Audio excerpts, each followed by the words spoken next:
तो बच्चों, let's read our question and that is removal of gonads cannot be considered as a contraceptive option. Why? Gonads के removal को हम एक अच्छा कॉन्ट्रासेप्टिव ऑप्शन कंसीडर नहीं कर सकते हैं, उसका रीजन क्या है?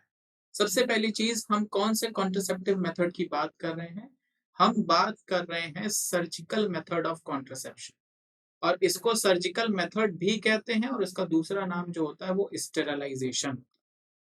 इसको हम क्या कह सकते हैं दूसरे टर्म्स में? स्टेरलाइजेशन।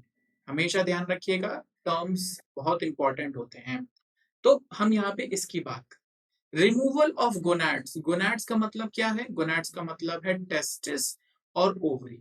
अच्छा, ये सिर्फ इसी तक लिमिटेड नहीं है, testis and ovary and it's associated parts. जब हम इनके रिमूवल की बात करते हैं तो उसी मेथड को हम क्या कहते हैं? सर्जिकल मेथड और स्टेरलाइजेशन। अच्छा, ये कितने टाइप का होता है? तो हम यहाँ पे कह सकते हैं ये दो टाइप का होता है, मेल्स में अलग, फीमेल्स में अलग।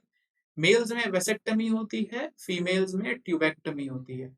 ध्यान रखिएगा, याद रखने का सबसे आसान तरीका है, मेल्स में वास डिफरेंट होता है इसीलिए वेसेक्टमी, फीमेल्स में फेलोपियन ट्यूब होता है इसीलिए ट्यूबेक्टमी। सबसे आसान तरीका या जो है नाम को याद रखने का। अब रिमूवल ऑफ गोनाड्स, टेस्टिस और ओवरी को हटाना तो बहुत एक्सट्रीम मेजर है, वो तभी यूज किया जाता है जब कुछ बहुत बड़ी प्रॉब्लम।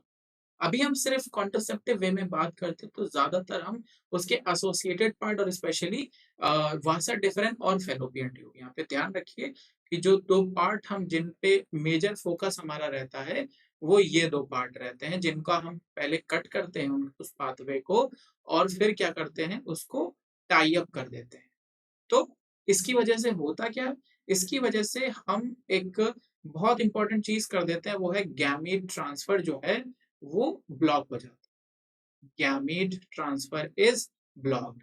अब किसी भी तरीके से जो गैमीट्स हैं वो उस पाथवे पे नहीं पहुंच पाएंगे जहां पे उन्हें होना चाहिए, यानी फेलोपियन ट्यूब से वो यूट्रस तक नहीं जा सकता, और मेल्स के केस में वो वासा डिफरेंस से पीनस तक नहीं जा सकता। Simple is that.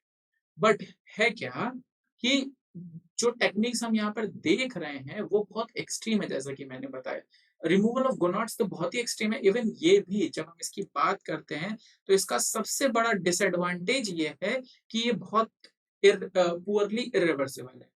यानी हम आसानी से इस टेक्निक को कह दें कि नहीं, अगर कोई इंसान, लेट्स से किसी इंसान ने वेसेक्टमी करा ली या किसी फीमेल ने ट्यूबेक्टमी करा ली, तो वो वापस से अगर चाइल्ड बॉर्न करना चाहते हैं तो उसकी रिवर्सिबिलिटी बहुत पुअर है, चांसेस बहुत कम है।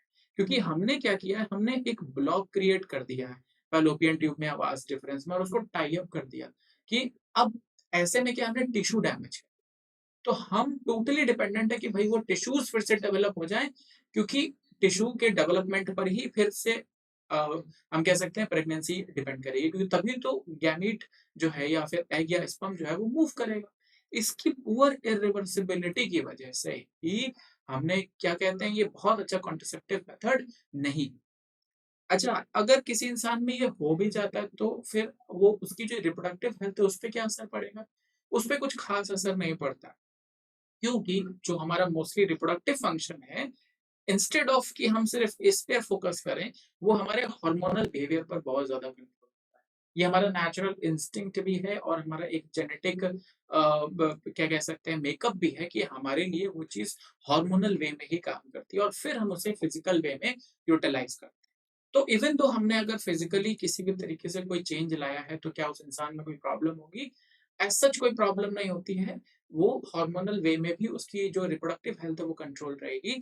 बट क्योंकि जस्ट इन केस वो इंसान या मेल या फीमेल अगर दोबारा से प्रेगनेंसी के ऑप्शन को कंसीडर करना चाहते हैं तो वो नहीं कर सकते, क्योंकि रिवर्सिबिलिटी के चांसेस सबसे कम होते हैं। और जब भी हम किसी ऑप्शन को एक अच्छा कॉन्ट्रासेप्टिव ऑप्शन कहते हैं, आइडियल कॉन्ट्रासेप्टिव ऑप्शन कहते हैं, तो सबसे इंपॉर्टेंट चीज यही कि भैया उसकी रिवर्सिबिलिटी अच्छी होनी चाहिए, कि जस्ट इन केस हमने उसको कंसीडर किया तो हम उसे हटा भी सकें। जब तक हमारी जरूरत है हमने यूज किया, नहीं जरूरत है तो उसे हटा देंगे। तो ये एक आइडियल कॉन्ट्रासेप्टिव की क्या कह सकते हैं कैरेक्टरिस्टिक होती है, जो कि इनमें नहीं होती। एंड दैट इज वाई जो रिमूवल ऑफ गोनाड्स या सर्जिकल मेथड ऑफ स्टेरिलाइजेशन को अच्छा नहीं कंसीडर किया जाता as a contraceptive option. I hope this will help you. Thank you.